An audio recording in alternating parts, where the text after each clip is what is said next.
All right, you got a pretty nondescript box here. This is a new folding electric bike we're going to be reviewing on the channel today. It's called the MOYDAR A9, and it looks like it's folded up already. Let's see how much assembly has to be done. Let's go ahead and take it out of the box first.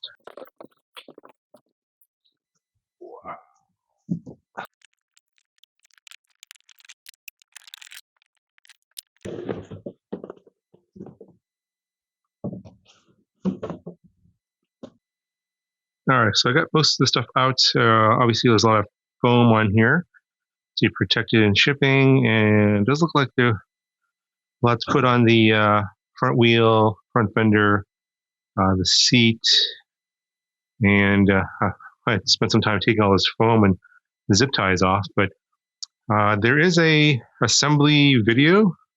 There's already an assembly video for this bike from the company, which is going to be more detailed than what I could put together. So I'll link that in the description, and I'll go ahead and put this together. If I note anything of interest, I'll mention it after I put it together. So let's go ahead and I'll just show you what it looks like after it's put together. But if you want to know how to assemble it, there'll be an assembly video down in the video description. All right, so in this video, we're checking out the MOYDAR A9 Folding electric bike. This is one of these mini bikes here, 14-inch wheels, and nice mag style rim here in the front. The bike weighs 66 pounds, pretty huge battery in here. It's 48 volts, 20 amp hours, and it gives you a range of 50 kilometers on battery alone, or just, throttle only, and 80 kilometers with pedal assist. The motor back here is a 500 watt rear hub motor, and that's a nominal 500 watts, and it does peak to 750 watts. The charger that's included is a 2 amp charger, so it takes about 5 to 7 hours to fully charge the battery. Frame does come with some nice shock absorbers here. You got 4 in the back and 2 here in the center. That's where it mainly pivots.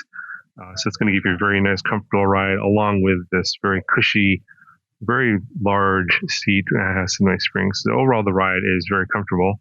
You can see here how it folds down. The handlebar does come down there in the middle, and it does fold in that joint right there.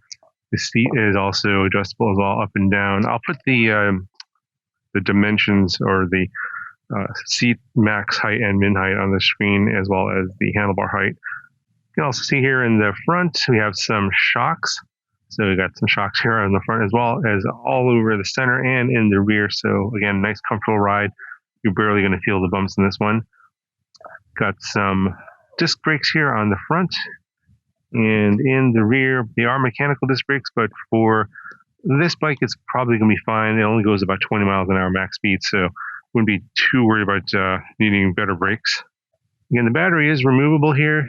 You can just lift up the seat with a little lever here. Pull that up, and you can pull that battery out right there with that handle. Here's the charge port right here behind this little cover, like that. And you got a key here for locking the battery. There's a little bar there that locks it in place. Additionally, there is an anti-theft alarm that you can enable with a key fob. All right, so a quick demo of the key fob security system. You have your car. It's like got your lock and unlock, and you can just hit the alarm here. Get a little beep or chirp from the bike, and the BMS is now locked. So if you attempt to move the bike, so move it, the alarm goes off, and the motor locks up, so it drags. It'll make the bike drag, but of course, it probably won't work if you try and pick up the bike. I think it's activated by the wheel moving, but of course, without the key fob, it's just going to be locked, and it's not going to be very useful for anyone that's trying to steal us. So to unlock it, 2 chirps, and can now move the bike, no problem, just like before. And you can see it is currently off, so it will work when the bike is turned off, and you can just lock it with the key fob. So pretty cool. So there's a rear seat here that you can put like a smaller person or a small child on.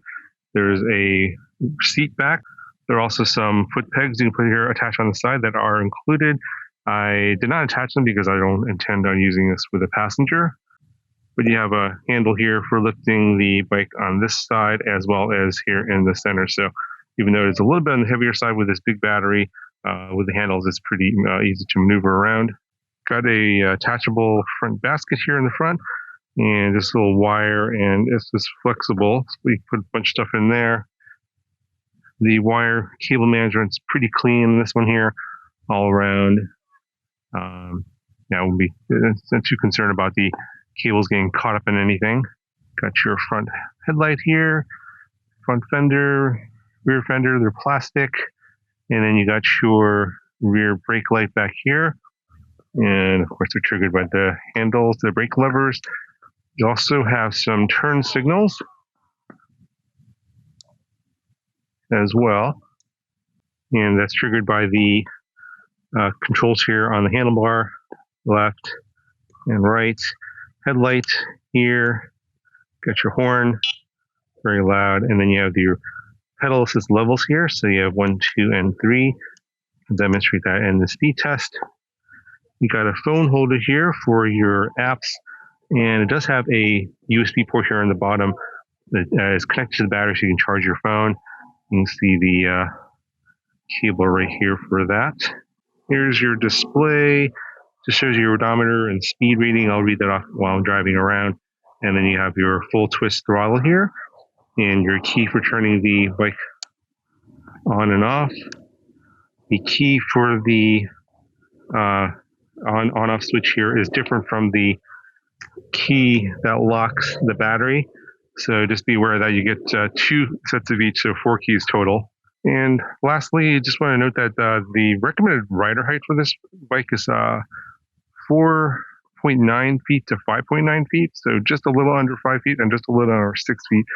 I'm 6 feet tall, so I'm a little bit over the recommended height. So you'll see as I'm riding it around what that looks like for someone of my height. The weight limit in this one is 330 pounds, so the bike can handle my weight no problem, about 200 pounds. And you can probably put about a 100-pound passenger in the back there.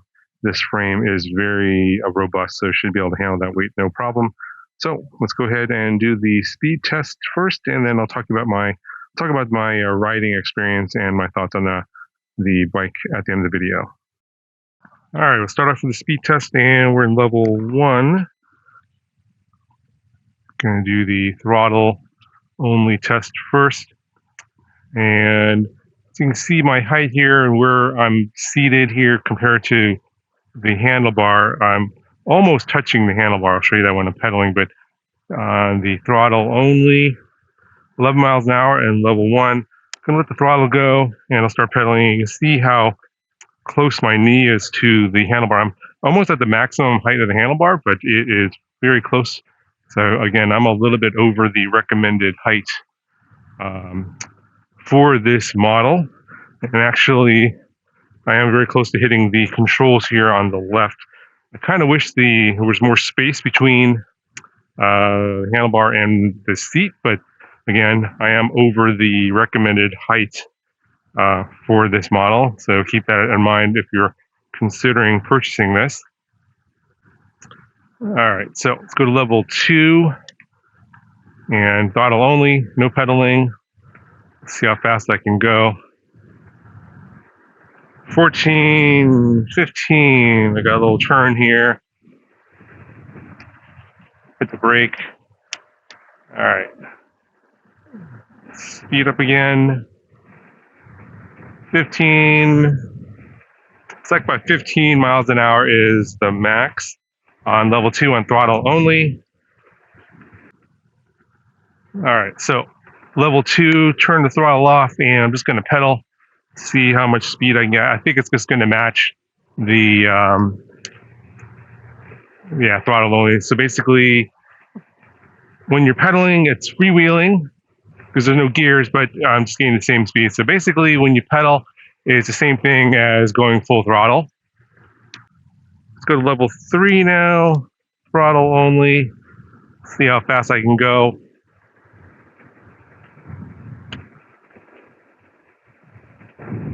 17, 18, 19, and we're maxing out at about 19 miles an hour. That might be the max on this bike for my weight. And again, let's do the same test. No throttle, just pedaling, and see how fast I can go. Maybe I can go a little faster if I can build up some more speed. I still feel like I'm freewheeling, so I don't feel like my effort is, now I'm still at 19 miles an hour. I don't feel like my effort is increasing the speed anymore on this bike, so that looks like the max on both on pedal assist and also on throttle only. All right, so let's give you my thoughts on the riding experience on this bike. So again, my height is over the recommended height for this one, so I don't feel that comfortable on here, especially with pedaling. I'm afraid that my knees might hit like the key or the bike controls. So this is would not be my first choice for myself. But I think if you're someone that's a little bit shorter, should be totally fine.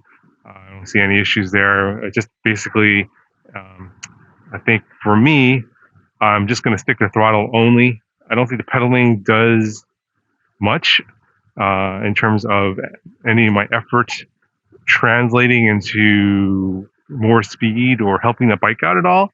And I think that's just the way this controller is programmed. That's pretty typical for most e-bikes. But in terms of the overall comfort of the bike, it is really good for something of this size. Shock absorbers everywhere, front, center, and rear. I literally can't feel any bumps on the road at all when I hit some of these little concrete spots here. I can hear the shocks doing stuff, but I don't feel that at all. And especially with this very large, cushy seat, it's got a lot of cushions, got some springs, all the shocks as well. It's if you want a comfortable ride, this is one that is worth checking out for sure.